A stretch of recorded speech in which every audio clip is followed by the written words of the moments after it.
Great. So Aoife, over to you. Good evening, everyone. As Derv said, I am Aoife O'Gorman and I'm one of 8 board members of Taisce. To give a bit of background on Phoebe, Phoebe is our planning officer. She has a background in environmental policy and she's worked with us since 2017. Her work is focused on assessing the potential environmental impacts of developments on environmental legal compliance and policy issues, including EU law application in Ireland and access to justice. We would love to have more Phoebes, but we can't. So this talk is about, it's part of our work empowering people to build communities which benefit us all.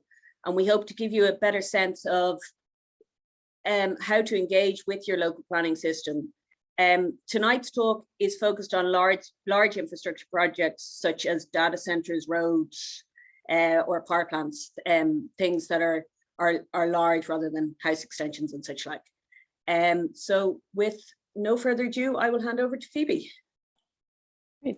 Thanks, Aoife, and thanks everyone for taking time out of your evening to join us tonight. Really appreciate that. So one of the key mechanisms for environmental decision-making at the local level is the planning system, since it is really the way that we guide and permit development. And since all types of development, all scales can have such tangible and significant impacts on the environment, both positive and negative, understanding how we, as the public, can exercise our right to be involved in and participate in that system is key. And also, the planning system is where it's a key area where some of the main environmental laws that we have, both at EU and national levels, are applied, things like environmental impact assessment, etc. So tonight I'm going to talk about one of the main ways that you can exercise your right to public participation in planning, and that's through making submissions on specific planning applications. And we'll really be focusing on navigating that process for larger developments, particularly those with the potential for significant environmental impacts. And why is Taisce involved in this? And of course, I know a lot of you are probably already familiar with that, but if you're not, we are a prescribed body under Irish planning law, which gives us a statutory role in the planning process. So where a planning application may have environmental or heritage impacts, planning authorities, so local councils and Bord Pleanála, are required to refer applications with those potential impacts to us for comment. And as such, we're not the decision maker on applications. We basically act as an independent watchdog, and we highlight what the potential environmental impacts may be, try to ensure that the principles of sustainable development are upheld, evaluate proposals for compliance with environmental law and policy at all levels, from the local development plan to EU law. And often making submissions, I think, is on planning applications, it can be portrayed as just people objecting to development, and it's kind of cast in a fairly negative light. And without doubt, NIMBYism does exist, but I think it's a lot more nuanced than that. And making submissions on planning doesn't have to be just about objecting. It can be, certainly, but it's also about ensuring the highest standards of environmental assessment and protection, creating vibrant, sustainable communities that we all want to live in. There's a whole range of things that public participation in planning is beneficial for. And the key thing is that you don't have to work in planning, you don't have to work in the environmental field, you don't have to have expert knowledge at all to get involved in this, and anyone can do it, and there are any number of approaches that you can take. So I'm going to talk a bit about that, starting at the local level, so councils, and walk you through really kind of the world of particularly now online planning, how to find planning application files, how to find the relevant documents, and kind of give some tips and tricks for parsing through the bigger applications, as Aoife was saying, because they really can be quite daunting. So hopefully we'll give you some helpful tricks for dealing with those. I'll talk about what you can include in a submission, how to actually submit it so that it's accepted and validated. And we'll also cover on Bord Pleanála level as well. So I'm just going to share my screen here. Great, so starting with planning at council level. So the vast majority of planning applications are made to county and city councils. That's around 30,000 per year. Some of the larger ones go directly to a board planala, but we'll touch on that a bit later. So finding out about planning applications, how do you know when one's been lodged? A big way that I think a lot of people, and a lot of you will probably be very familiar with things that look exactly like this, are site notices. And those go up on the actual development site itself to kind of explain what the proposal is. And they'll have the applicant's name, they'll have the description of the development, they'll have the site address. They can be it's quite a long description, but we'll get to that in a minute. But yeah, they have to be in a noticeable spot where members of the public can see them, and they have to be erected within 2 weeks of the application actually being lodged with the council. They also have to stay up for 5 weeks after the application is submitted, because that's the period for public participation. You may notice that occasionally they're on white paper and occasionally they're on yellow paper. If it's on white paper, it means it's a first-time application. If it's on yellow paper, it means that there's been another application on the site within the past 6 months. Also, if there are multiple entrances to a site, multiple places where the public might encounter a site, they need to have multiple notices. So if you see a site notice, you can take note of the information, because that will help you find the application and the relevant documents on the council planning site. There's other ways that people have to advertise planning proposals. You're required to publish in a local newspaper. Each council will also have weekly lists of new applications and decided applications. And those are available on their website as well as in the planning offices. And particularly since we're talking about big applications, a lot of those will make it into the news as well. So that's a way that you can find out about stuff, particularly that may not be in your local area. So how do you find the files? One way, they all are available in hard copy form in council offices. But they're all also now available online, and increasingly the planning system is being digitized and streamlined, and there's going to be more consistency coming between local authorities. And interestingly, as of COVID, actually, there's now a legal requirement that all planning files related to an application are required to be uploaded to the council's online planning database within 5 working days of lodgement. So that's good. So this is e-planning, which is kind of your one-stop shop for accessing all of the local authority databases. Each local authority has their own. Just a little heads up, for the areas where the city and the county councils are different, so Cork, Galway, there's different, they have their own distinct sites, so careful where you click. And also, just so you're aware, the 4 Dublin local authorities have their own here, but here's where you can access each of those. So I'm going to walk you through an example of a data center, which is currently being proposed in County Clare. And a lot of you may already be aware of this, but it's a really big application. I think it's a good example of one of the more daunting ones, and it won't get much more complicated than this. So I think it's a good one just to go through. So this is the main page of the planning database for Clare, and it's pretty typical. A lot of the councils currently use this system, and here you can search by different things. One would be the planning file reference number, and each application is given its own unique, usually numeric identifier.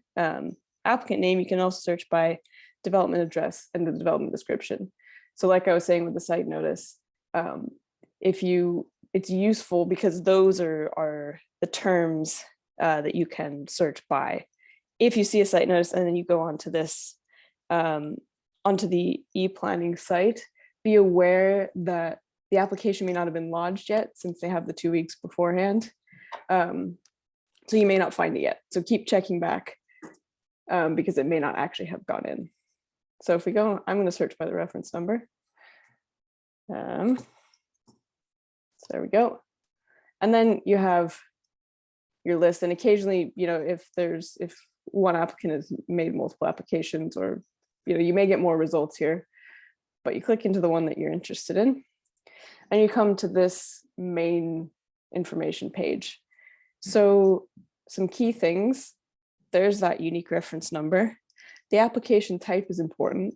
Permission means full permission. They're going for full planning permission. If they get it, they get permission to proceed with the development. Another type would be outline permission, which is basically permission in principle. You don't need to have your full set of drawings. You're basically asking the council, in principle, would you permit this? And then if you're granted outline permission, you can go on to apply for full planning permission. And you can't go for outline permission in some circumstances. For example, if you need an environmental impact assessment, if it's works to a protected structure, and a few other things.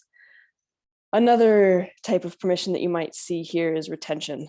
And that's basically a retrospective consent to regularize unauthorized development. So if a development was carried out that needed planning permission but didn't get it, one of the ways of dealing with that is applying for retention permission. And that's a whole other kettle of fish that we won't really touch tonight, but we might come back to in a future webinar.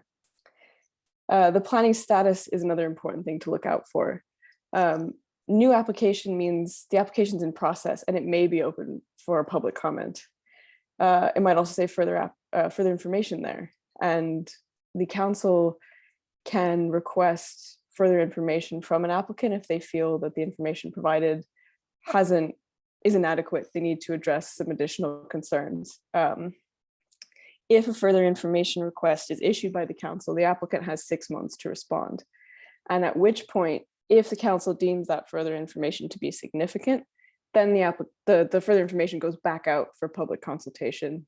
And you'll have an additional period, which varies in length depending on if there's things like an environmental impact assessment.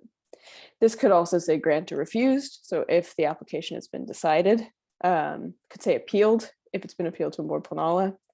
And it also might say invalid, incomplete, or withdrawn. And in any of those cases, it's not actually being considered anymore. So there's no need to make submission, and any submission you make won't be accepted. Basically, that means that the application was incomplete or invalid for some reason as deemed by the council, or the applicant themselves has withdrawn it. Another important, and probably one of the most important things if you're looking to participate in the planning system, is right here, which is submissions by, which means the deadline for making submissions. And that is pretty key, because if you want to then, if you think you might end up appealing to a board planala, you need to have your submission in by that deadline date.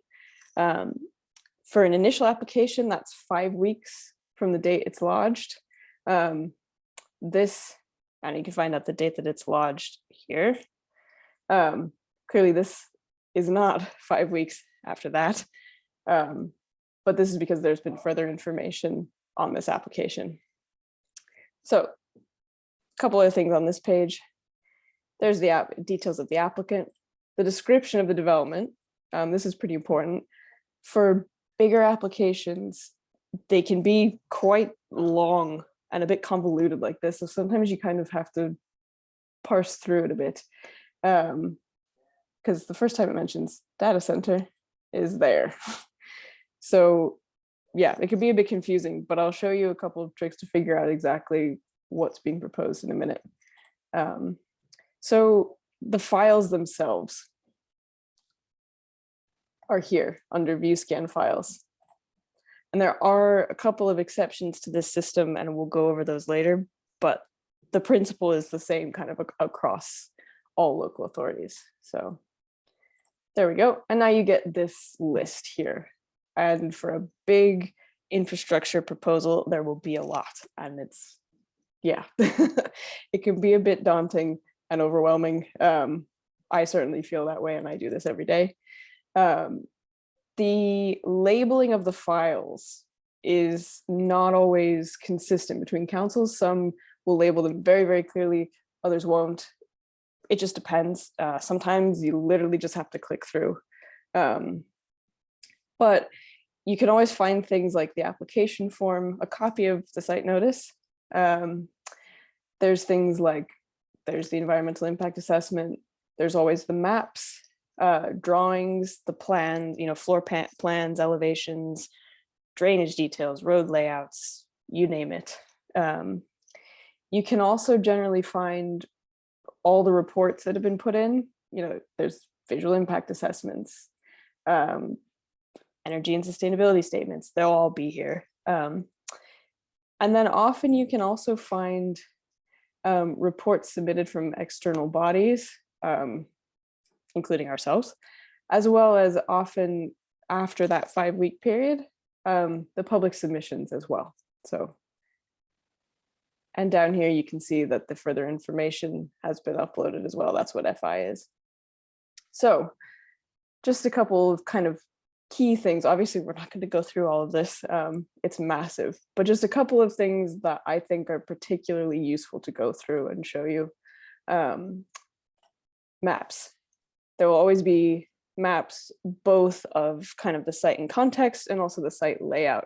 And on every planning map, you'll have the actual site itself, which is the site where they're applying for development, outlined in red.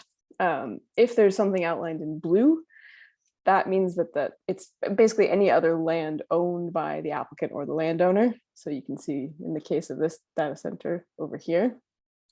And anything in yellow are way leaves. So rights of way, basically. Then generally what I find with these big infrastructure applications like a data center or a power plant or you name it, where it's an incredibly complex development and could have a range of impacts, I find that a good place to start can be the planning statement or the planning report. And applicants are not required to do this, but often in the cases of big infrastructure, they do. And these generally give you a good sense of what the development actually is. They'll talk about the site. They'll talk about any planning history on the site. Were there previous applications, which can be useful, particularly if it's a repeat application. Maybe something had been refused previously, or they're changing their proposal somewhat. That can be quite useful. Another thing that I find, particularly for those developments where the description is kind of what we saw before, where it's complicated, hard to kind of parse out, the description of the proposed development section, really useful in giving you just an explanation of what actually they're proposing. They also use the planning statements to assess the proposal and justify it against local, national, and regional policy. And you can generally find that in the planning statement as well. So I think it's a good place to start with these giant applications, just to get a sense of what's really going on. Another thing that is often found in these big proposals is environmental impact assessment report. They're huge documents. They're often uploaded in multiple volumes, as you can see here. A lot of that, you can read it all if you want. They're absolutely massive, and there's probably a lot that's just extremely technical, lots of data. But I'll show you a few places where you can start to dive into those and how you can potentially focus your search. But it's also important to note that environmental impact assessment is a statutory process, and it's not done for all proposals that might have environmental impacts. Because it's set out in law via the EU Environmental Impact Assessment Directive and then its transposition into Irish law, there are thresholds for the types of development and the scale of development that requires EIA. There's also some provision for EIAs to be carried out when the development is below that threshold. But because it's a statutory process, it has a lot of requirements for what needs to be included in the report, which is good because it makes it actually quite a stringent process. So if we take a look at this data center, a good place to start, I think, is the non-technical summary, because it's shorter and it gives you, again, a sense of the development itself, and what the applicant has assessed as the potential impact in a sort of much more easily digestible fashion. And that's usually contained in volume 1 of the EIAR.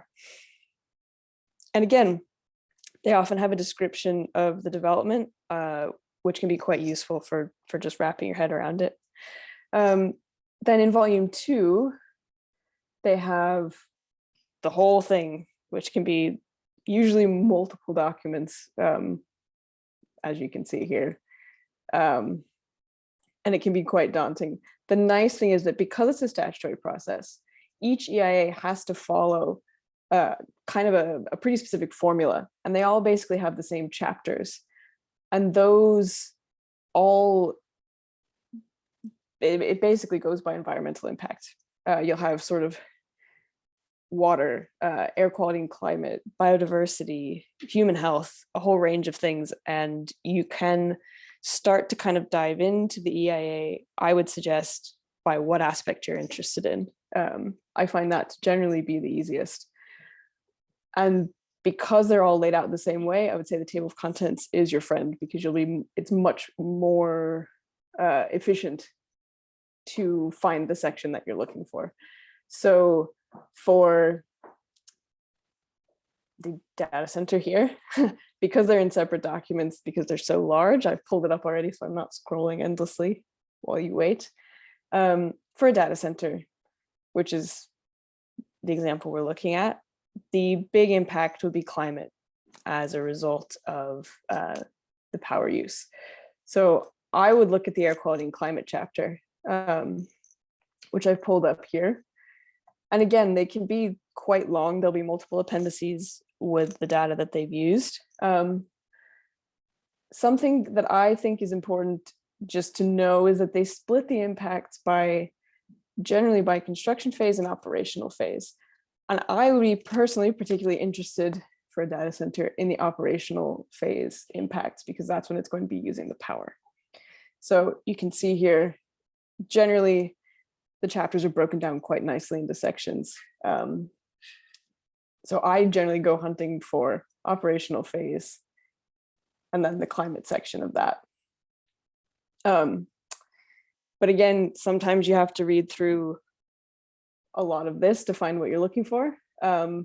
So luckily nowadays, a lot of these documents are uploaded as PDFs, which is great because you can word search them.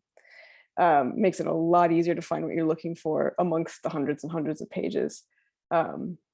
Not all of them are uploaded as PDFs, not all councils do that, but if they are, it's a really good way to find what you're looking for quickly. Another type of environmental assessment that you'll often see is the appropriate assessment or the nature impact statement. And those are assessments of potential impacts to protected nature conservation sites. So special areas of conservation and special protection areas, and which are protected under EU law. These assessments are also kind of useful, I think, for getting a sense of potential ecological impacts. So they're less extensive assessments than EIARs generally, but they will also kind of touch on some of the same things, describing the site, describing the potential impacts, but they're only looking at impacts on those protected sites. So they'll look at what protected sites are within the zone of influence of the project. That's generally considered to be about 15 kilometers. Are there connections, hydrological connections? Is the proposal within an SAC or an SPA, etc. So one way you can approach these that I find quite helpful is kind of actually starting from the end and looking at what their conclusions are, what they're saying the impacts will be and what mitigation measures they're proposing, because that's another requirement of the process, is to propose. If they're saying they're going to be significant effects, they have to propose mitigation measures. So I think that it can be useful to start from there, just to see what they're saying and then dive into the rest of it. They are much easier to tackle, I find, than EIA. And the key thing actually with the Natura impact statements and appropriate assessment is that the legal requirements are extremely stringent. Based on the law, it must be demonstrated that beyond all reasonable scientific doubt that there will not be any significant impacts to the protected sites, and any gaps in the assessments or in the data can't remain. But these are just two of the types, these are the two sort of statutory environmental reports that you might find. There are also sometimes ecological reports, there are sometimes hydrological reports, and they're not statutory like EIA are in appropriate assessment. So there aren't legal rules set out for how they have to be carried out. But they are things that you can read, you can comment on, you can evaluate yourself, and include in your submission. I also think that in the planning statements and EIAR, the policy compliance sections are particularly useful for assessing the overall sort of environmental compliance of the proposal, and we'll touch a bit on that later as well. But really, you kind of just have to click around, see what's there. That's generally, I think, the best approach. If you're looking for something specific, great, just go straight to it. But other than that, I think the best way to familiarize yourselves with these sorts of big applications is to just click through. An important thing to know is that if in these systems you see here number of files and it's more than one, click on that, they can be a bit hidden. They're not just clicking through here. There's other files here where it says next file. And that tripped me up as I was learning these systems. So I think that's just a key thing to bear in mind. If you're looking for something and can't find it, that may be where it is. And,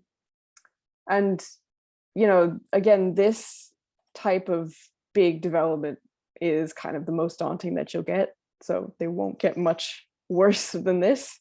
And now that's most of the country is on this e-planning system, but there are a couple of other types that I'm just going to show you briefly so you can see what they look like. You may have already seen them. The 4 Dublin local authorities use ones that look much similar to this. This is Fingal's. Again, very similar in principle, planning reference number to search by the development description here, the address, the applicant name. So very similar. Just going to search for this. This is another data center. And it's all pretty similar in principle. It's just laid out differently. You can see all the same type of information here. All the important dates, the application status, and crucially the documents, which are here.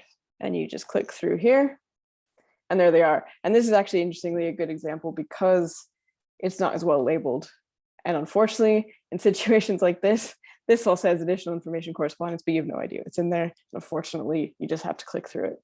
But again, it's very similar in principle. It's just a different look. So now that you've looked through all the documents, seen what you want to see, you're writing a submission, and what do you actually put in it? There's no one right way to do it. They can be very brief. They can be as long as you want. They can be very technical. They can be not technical at all. They can focus on one very specific element of a proposal or the proposal more broadly. It's really up to you and what you're interested in. In terms of what to include, the key thing is that it has to be planning related. So that can be things like your thoughts on compliance with policy. So the local area plan, the development plan for the county, national policies, EU law, any of that is fair game. And that's again kind of where the policy statements in the planning report can come in handy, because you can see how they're justifying the proposal, how they're assessing compliance, and whether or not you agree with it.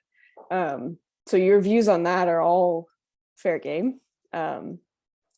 You can also comment on the assessments provided by the applicant, like the EIAR and the net share impact statement that we just looked at.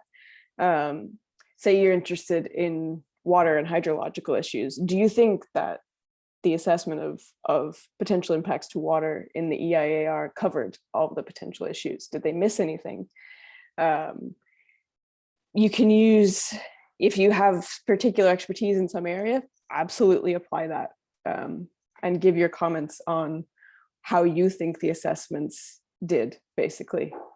You can also, and I think this is crucial, give observations based on your knowledge of the local area. Like if you know that there's a stream near to a large power plant proposal and you regularly see otters there, you can say that, because inspections for writing environmental reports, inspections done by the planning inspectors, they're only there for a limited amount of time. But if you're familiar with an area, that knowledge is really important and should be used. You can also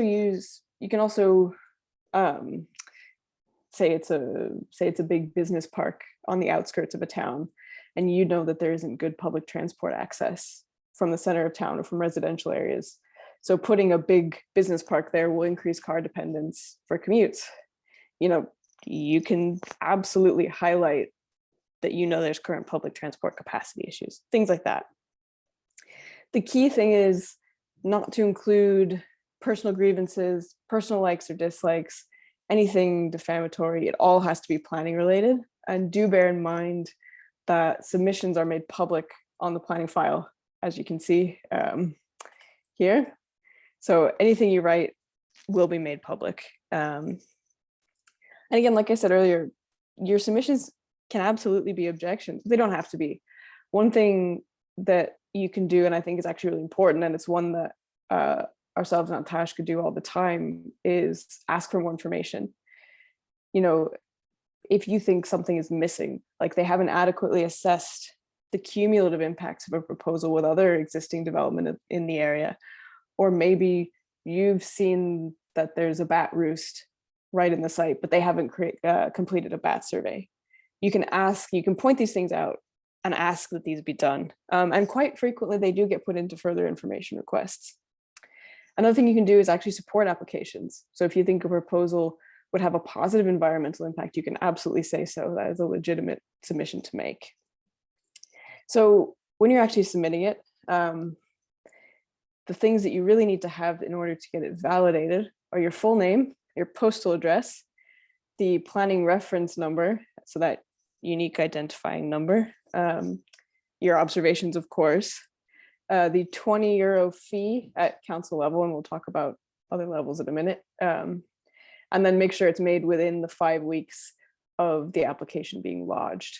And it's a bit of the date system just is a bit complicated. Well, it's not complicated. It's basically the day that the application is lodged is included in the 5 weeks. So if it's lodged on a Wednesday, the due date is the Tuesday, 5 weeks later. And it's worth knowing that submissions can be made as a group. This can be an official group, like a community group or another organization type, or just a group of people who want to get together to make a submission. And this can be useful in terms of sharing costs, sharing time. If you're going to do that, though, be sure that you include the name of one person and their address who's nominated to receive correspondence from the council. And each county will have information on how to make submissions, how to make the payments on their website. You can also call them. Most do now accept submissions online and over email. You can also, of course, drop it in to the council, mail it as well. So a question actually came in over email a couple of days ago that I'll address at this point. And that person asked, is a member of the public legally allowed or entitled to enter the premises for which a planning application is applied to inspect the planning application site? even if that means that the member of the public has to move over other parts of the premises for which no planning application is applied. Basically, excuse me, your access to sites doesn't change when there's an open planning application. So you can, if it's already a public space with public access, you're allowed to enter, but under no circumstances can you cross or enter or private land or private premises to inspect a site without the appropriate permissions. Otherwise it'd be considered trespassing. And really only planning inspectors from the council or Bord Pleanal are permitted to enter premises for the purpose of carrying out an inspection. So basically the rule in that, the rule is if you can go into a site already, it's public already, you're welcome to go in. If not, then you're not allowed to. So I hope that answers that question. So at this point, we'll move on to applications to Bord Pleanal. And one of the main ones that they deal with are appeals. And if you made a submission on the original planning application at council level and you disagree with the council's decision, you can appeal it to Bord Pleanal. And ultimately, appeals are actually fairly similar to the types of submissions that we just went over. You just need to be sure you go into fairly good detail about the grounds of your appeal. So why you think that the council's decision should be overturned. And again, only covers planning issues. Things like, do you think the council assessed the environmental impacts well enough? Does it align with regional, national, EU policy, etc.? You can also appeal the conditions attached to a grant of planning permission. So when a planning application is granted, there's generally conditions attached specifying things about the development, its construction, etc. If you think that additional conditions are needed, think that these conditions should be removed, you can also appeal on that ground without appealing the grant or the refusal of permission itself, or the grant in that case, actually. To make an appeal, the key things that you need, again, your name, your address, the details of the application, so the council planning reference number, the development descriptions, just so the board can identify it, your observations and your grounds of appeal. Crucially, you need the copy of the council's acknowledgement of your original valid submission. So when the council sends you that, after you make a submission, keep it, because you'll need it if you're going to appeal. You also need a 220 euro fee, which is quite steep. That, again, can be useful to appeal, if you're taking an appeal, to do it as a group in terms of sharing that cost. And the deadline for appeals is 4 weeks from the council's decision. And it has to be in on Bord Pleanal's hands by 5:30 p.m. on that deadline day, and they are extremely stringent about that.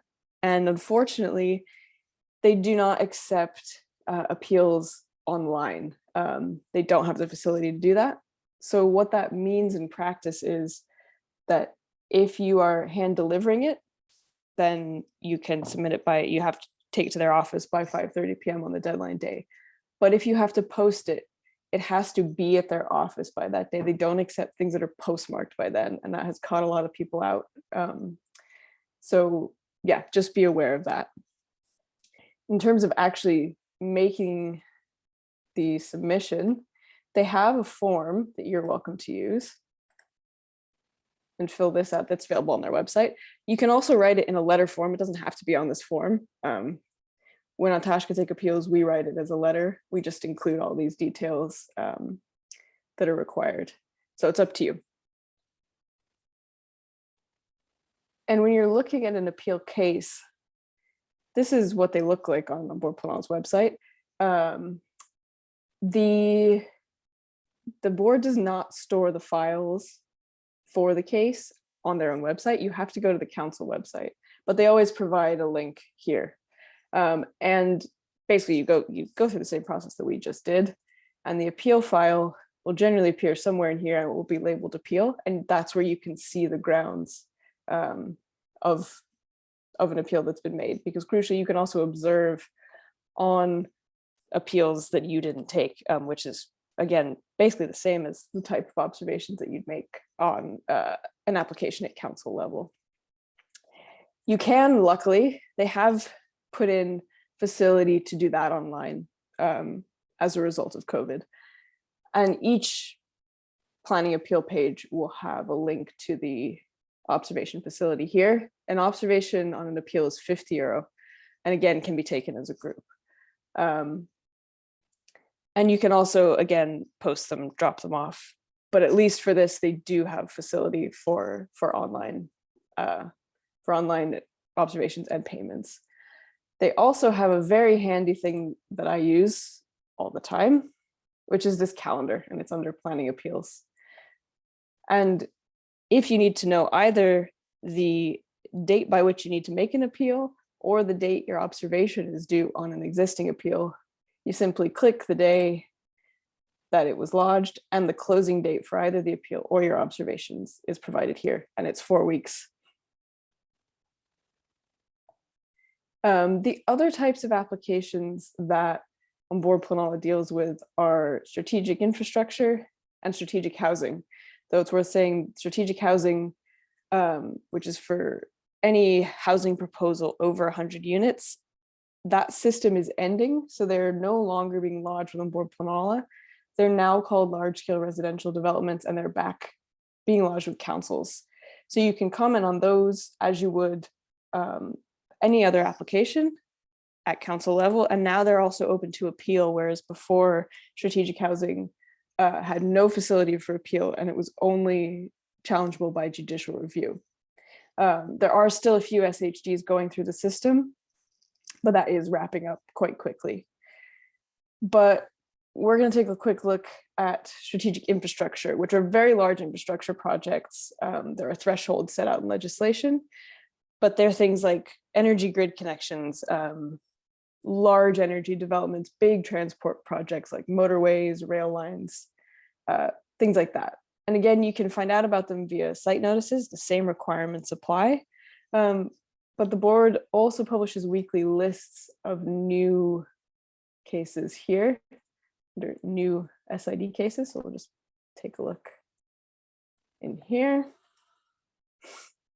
And interestingly, this is the grid connection application for the grid connection in Clare that we looked at earlier. And in these cases, they will generally have environmental impact assessments. They will often have mature impact assessments for impacts on protected nature conservation sites. The application documents in the cases of these types of proposals are available on the board's website. They're down here. And again, it looks very similar to the council planning sites. You have all your notices, you have your drawings, and crucially, if you're looking at environmental impacts, you have your EIAR. And again, volume 1, generally the non-technical summary, and volume 2, EIAR chapters. Just useful to know where they are. And you can observe on these much as you would any other application. In terms of judicial review, so which is kind of the final option for access to, for public participation, for access to justice in the planning system. In limited circumstances, you can take a judicial review court case and challenge On Board Planola's decisions on appeals, strategic infrastructure, strategic housing. But crucially, judicial review only looks at the legal validity or the lawfulness of the decision. It doesn't reassess the planning merits. So it's not a planning appeal round 2 or round 3, or, you know, and cases attempted as such won't progress. And if you're interested in taking judicial review, our recommendation would always be to seek legal advice. We don't have our own in-house legal team, so we can't advise on taking a JR. But some key things that you need to know is that you need to have participated in the planning process up to that point. So you need to have made a submission to the council, you need to have appealed to On Board Planola, or in the case of the bigger applications, you need to have observed to On Board Planola on strategic housing or strategic infrastructure. You also have an 8-week window from the day the decision is lodged or the day the decision is made to open a case. And the way the cases work is you have to get leave from the court to actually then get to take the case. And the bar for getting leave is actually quite high. Your case has to have legal merit to even be allowed to progress. So it's quite difficult. And as well, the costs can be quite high. So going down that route should not be done lightly. It's difficult, it's lengthy, and it can be quite costly. But as you may already be aware, there are long-running attempts by the government to restrict access to justice in planning and make it even more difficult to take a court case. And this is likely to come up again as part of the review of planning legislation that is currently underway. We are monitoring all this, but it's something to keep on your radar if you're interested in public participation and access to justice in planning. So I'm just going to now stop sharing my screen, and I'm going to put some resources into the chat, just in terms of how to make submissions, appeals, etc., as well as some resources that the Office of the Planning Regulator has put together that I think are actually pretty useful in summarizing various aspects of the planning process and how to be involved in it. They're well worth taking a look at. And like I said, each council website and Anambor Planala will have all the information on there about how to make submissions, etc. So those are good places to look as well. And I know this was a bit of a whistle-stop tour, but hopefully it gave you some tips and tricks for navigating the planning system. And I think it's worth saying that making planning submissions is only one tool for public engagement in planning. And it's far from a perfect one. You know, submissions take time. They involve a cost. They require access to computers and files. And that really, it does limit who can participate. And it's not a perfect process regardless. But that said, planning is definitely, I think, key to shaping our communities, our built environment, protecting our environment, and we all have a right to participate in that process. And I would encourage everyone to exercise that right.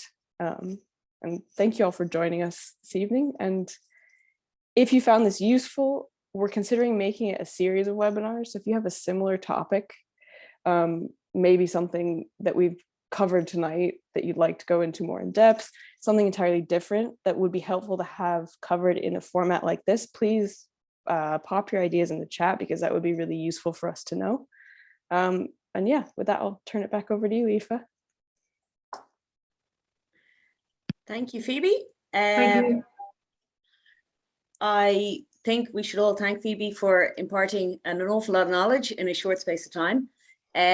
Before I go through the questions that people have, one thing that strikes me, and it continually strikes me, is on Taisce have too many members to name all around the country in various local associations who have an amazing knowledge of the planning system. And for anybody who's on this who isn't already involved in one of those, feel free to reach out to your local association if you're interested in getting more involved and more knowledge. So Phoebe, I'm going to fire questions at you now. So Zoe is wondering, can people get sites added to the Natura EU database? And she gives an example of St. Anne's Park development land used for the boundaries for migration. Yeah, so it's a fairly lengthy process, and that is run sort of at national level and at EU level, because those sites, special areas of conservation and special protection areas, are EU designated sites. So what I would recommend is, if you're interested in getting sites added, the MPWS is kind of the administrator in Ireland of that, so you can contact them. I would say it's probably very, very difficult. It's an entire process of designation, of figuring out what these specific habitats and species to be protected are. I think it'd be quite difficult. But it's interesting that you mentioned the St. Anne's Park example, because in many cases, particularly for birds, which are protected by SPAs, they're called ex situ impacts, so impacts on those species outside of the site in which they're protected, are covered in planning, and that would be the case for the Brent geese in St. Anne's Park. But I would say that it's always worth contacting the MPWS, but it is a very complicated process to get sites designated. Okay, so we're going to move now to Part 8 planning applications, if you could explain them, Yes. and then follow that up with Section 5 referrals. Yes, Part 8 planning applications, very important one, and I think it'd be worth doing future webinars covering this. But in a nutshell, Part 8s are where a council is essentially applying to itself, and these could be for things like social housing, public realm improvements, new parks, things like adding cycleways. And they do also, of course, have a public participation period. So you can comment on those. The information on them would be on the individual council's websites. And basically, the way the process works is the councilors vote on whether to approve it, but the process for actually going through the planning application is very similar. Like the same types of things would be required. Interestingly, if it requires an environmental impact assessment or a nature impact assessment, it has to go to Board Planala instead. And in terms of Section 5s, those are where someone is trying to determine whether or not a particular development is exempted. So in the planning regulations, there's a whole quite massive section on what development is exempted from the need for planning permission. So it can help people determine if their proposal will require permission. And occasionally it's not clear, simply based on reading the regulations. So you can apply for a Section 5 determination, which will tell you whether or not something is exempt or whether it requires permission. Right, now we're going to move topic. Have any new environmental or planning regulations been issued that are more stringent than the ones we currently have? So yes, the way I would answer that would be the EU law basically kind of trumps everything. So in terms of environmental impact assessment, appropriate assessment, the Water Framework Directive, all of the legal levels kind of roll up to that. So basically, even if those laws have not been accurately or fully transposed, you, as an EU member state, we are still obliged to adhere to them, and that includes in planning applications. So occasionally, you would encounter incidents where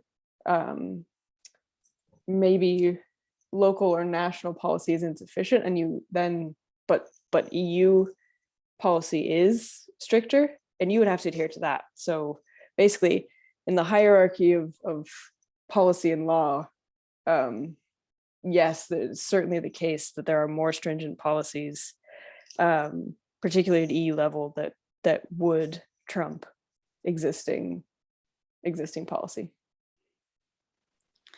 And this is something after my own heart.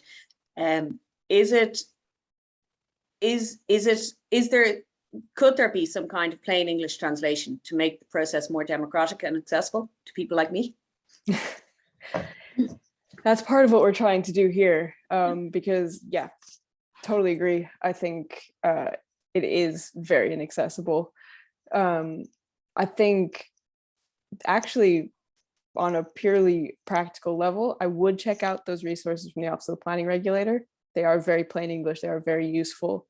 But that actually, if there are specific things about the process that any of you think would benefit from more workshops like this, please do tell us, because I think that is absolutely a problem in terms of the ability that we have to exercise our right to participate. Yeah, it's a very inaccessible process in many ways. And yeah, I think we as an organization that works in planning, if we can facilitate kind of demystifying and translating some of these processes into ways that make it easier to participate, then we absolutely want to do that. So any suggestions on that front would be more than welcome. I think there's one or two recent comments in the chat that speak to that as well, about reading documents and the time it takes to upload them onto the site. Yep. So maybe we'll start there.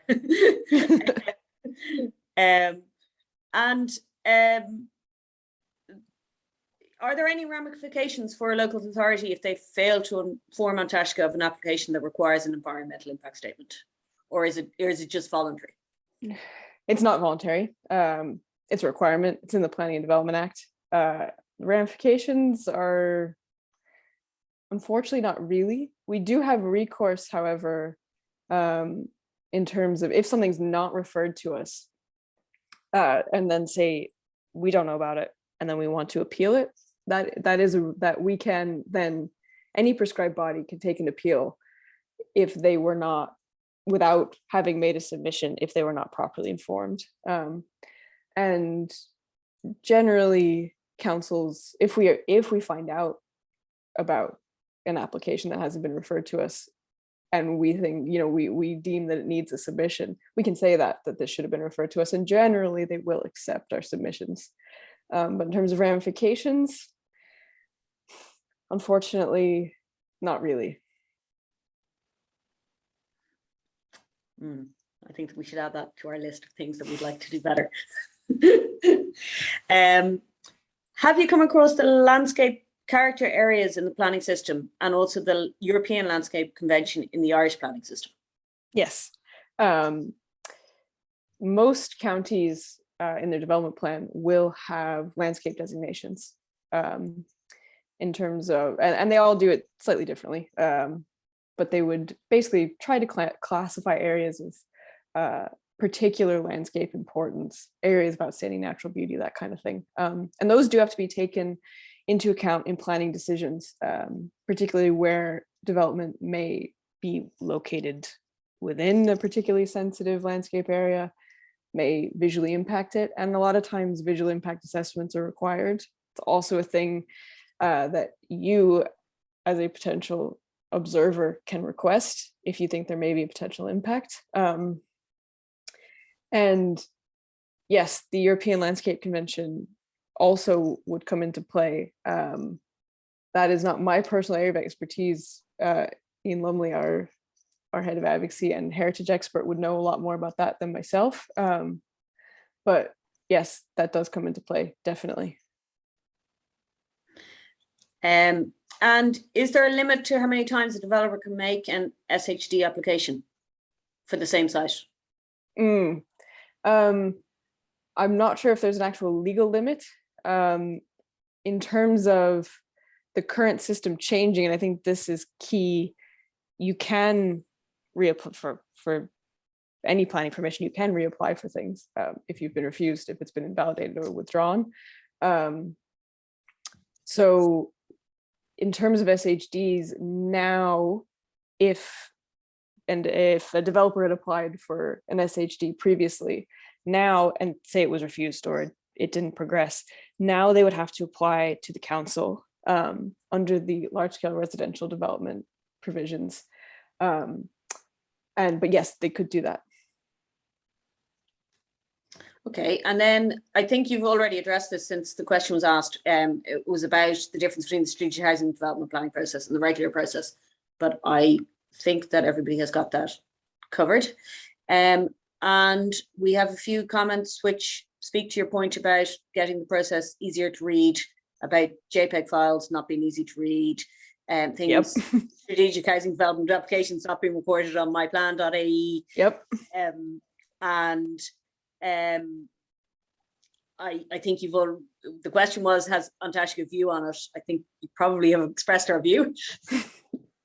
And I'm not sure, does anybody have any other questions?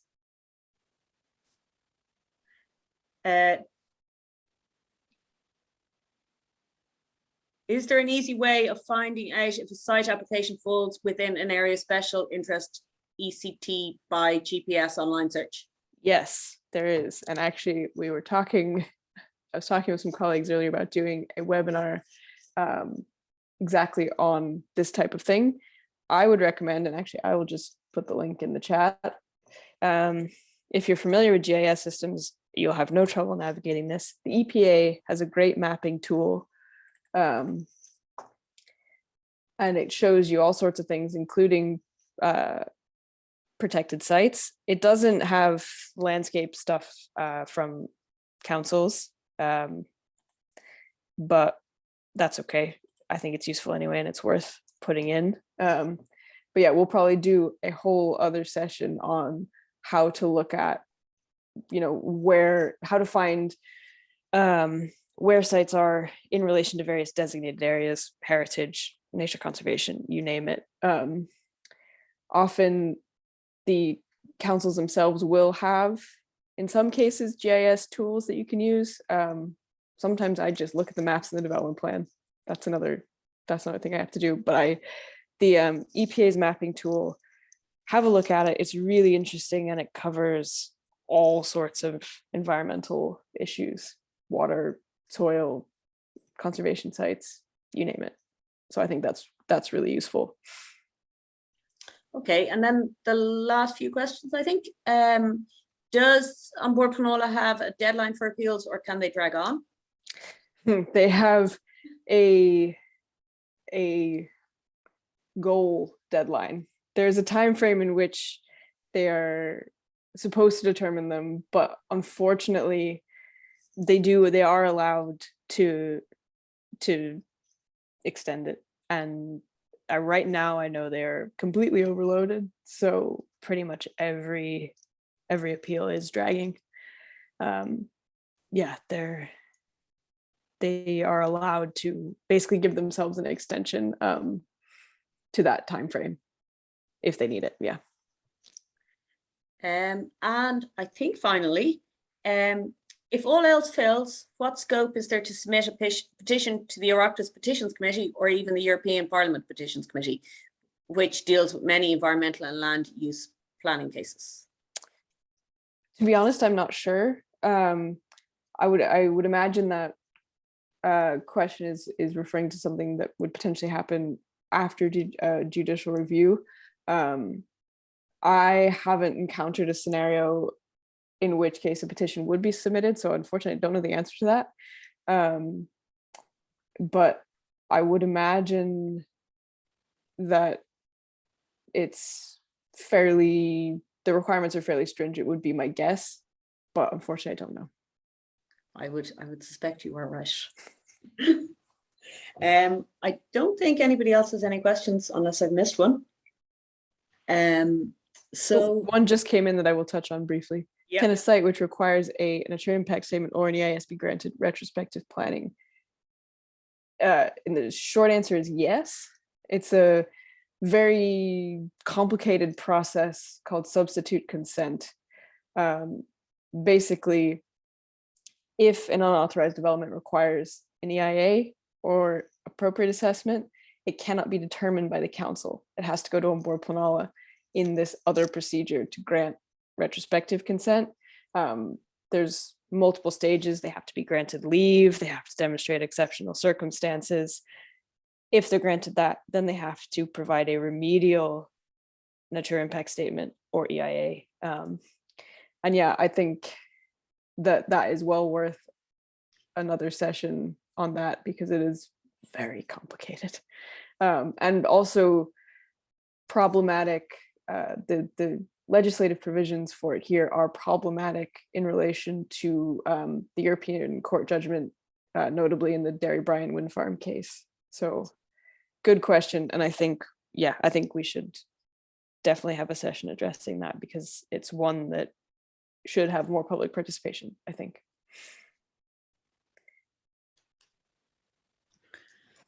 Thank you very much. I think that is the end of the questions, and we just have gone over the hour. So thank you everybody for attending, and keep an eye out on our social media, on our newsletters, for further talks, and something that Phoebe is probably quite shy about, but our protective status doesn't come with any funding. So all the work that we do in this area is funded by the generosity of our members and our donors, for which we are incredibly grateful. And if you're not a member and you'd like to become one, our website is the place to go. Thank you all very much.